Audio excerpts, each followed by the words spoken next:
My name is X Factor, and as Bentley and Berkeley, my 2- and 3-year-old, get older, I'm going to have to teach them a very, very tough lesson. Not all bunnies are nice, let alone fluffy bunnies. So there's going to be a little fun going on in the background as we're playing one of my favorite maps in Battlefield 4, Propaganda, and this is something I never do. I'm pushing C. Usually I'm all about that Bad Company 2 feel over at B and D. They're very close together. The tanks can play there, and you can usually hold both flags with ease, letting the rest of the teammates fight for C, which usually just becomes this thing that you waste a ton of infantry at, and you basically lose the flag and lose everything else on the map. It's the one point on the map which really isn't all that important with the way everybody focuses on it. So it just ties up all these assets and nothing really gets done. This is a moment where I wish I had an LMG of sorts instead of the L85. This is a weapon that I used to use quite a bit in Battlefield 4 until DICE adjusted the rate of fire and they messed with the reload. Then I think they sped the reload up just a little bit, but it's a pretty good weapon. It shoots lasers, and just like that, I'm kind of taking a look at the map and saying, hey, we need to get B and D back. Flag trading.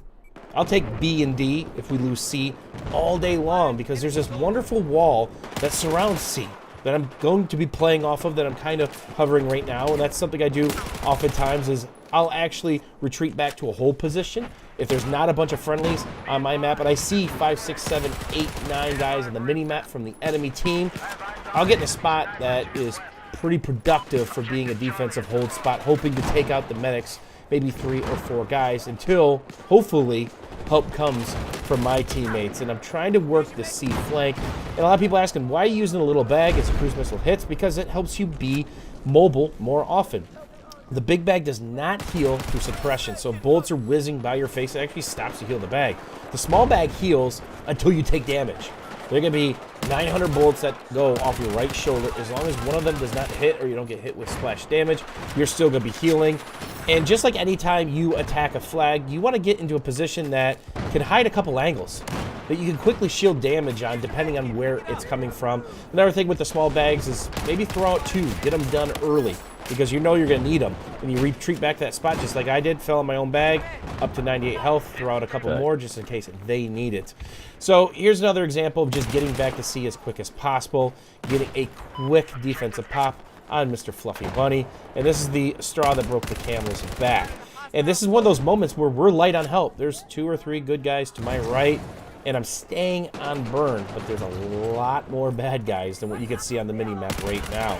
And that's one of the biggest things I always talk about. If you're going to fight in Battlefield 4, take the 5 steps forward and actually get on the flag. Maybe it equals the burn. Maybe it stops the burn. Or maybe you actually start winning it. So many times I see in Battlefield lately that everybody just fights off the flag. Meanwhile, the opposing team's still burning the flag neutral. Maybe they burn it into their possession. And guess what? Now they can spawn on you. Now they can grab Engineer if you're a tank and get that revenge kill. That's something that's always talked about in the Battlefield franchise.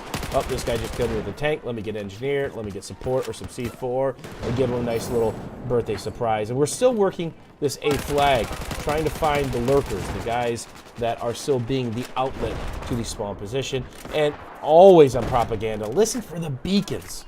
They could be absolutely everywhere. So we secure that, and here you can see me get down a couple small bags here real quick and play a nice another defensive position, knowing that the bad guys are coming as I eat the ATV from a fellow Wookiee. I think I lost a couple teeth here. So here's one of those positions, and this is the typical Propaganda where they absolutely zerg C. This is what happens 99% of the time that you're going to play Propaganda. They're going to hit C with everything. The question is, can you flag trade? Can you get BD out of it? Can you get their gimme? Can you put pressure on their armor? The good thing about getting their gimme is it allows your team to spawn a bunch of engineers and put constant pressure on their armor. It can absolutely destroy a team and take the armor gameplay out, which is huge on Propaganda, because there's nothing more scary than seeing a big tank helping the infantry pushes on B and D. If you can alleviate that from happening or delay it from happening, that's huge. And we see a couple guys shuffling through over here. I'm going to rotate back around. As you can tell, more than likely by the chat already, our Fluffy Bunny isn't the nicest bunny of the lot.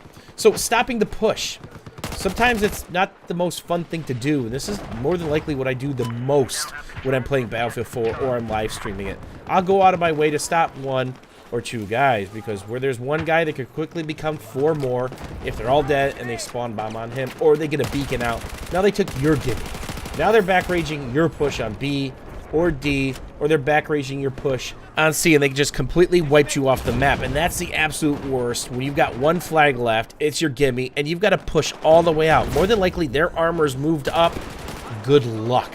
So here you see me holding this position again, trying to see what our team's going to push. You can't push C in 1 lane. You pretty much have to push evenly across the 3 lanes that's here, because if they blow up a lane, they're simply going to back rage you. So a lot of times when I die, or depending on what I see on the minimap, I'm going to fill that light lane. I very rarely go the lane that's heavy with help, because that's not really helping the team. Yeah, we're going to blow that lane up. Yeah, we're going to push, but what did we give up around us? What did we give up behind us?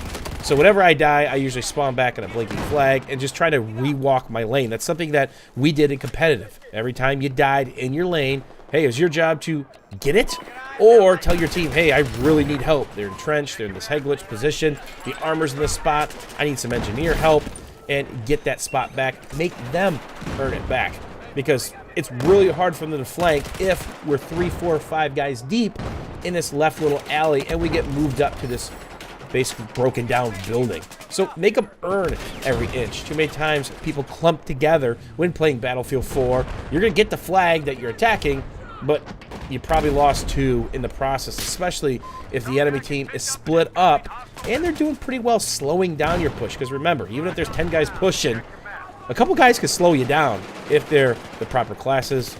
Maybe they got some armor help, or they're just playing super, super smart, because that's what really pays the bills in Battlefield 4. Yes, your shot is part of it, your map awareness, but how smart can you play? Can you bait somebody into a position which benefits you? Can you bait a couple guys out, including the medic, and kill the medic, then work on the other guys, knowing more than likely, even if they kill you, they're more than likely not going to kit switch to get those revives off. Then you have time to spawn back and take another stab at it. So that's why it's so important to fight in these middle ground areas, but stop their pushes. Do everything in your power to stop their pushes. Hopefully you guys enjoyed this old school commentary, doing some propaganda for Battlefield 4. As always, guys, thanks for watching. Thanks for hanging out. If you guys have any questions or comments, don't forget to leave those in the comment section. And if you enjoyed the video, don't forget to drop a like. We'll see you guys soon.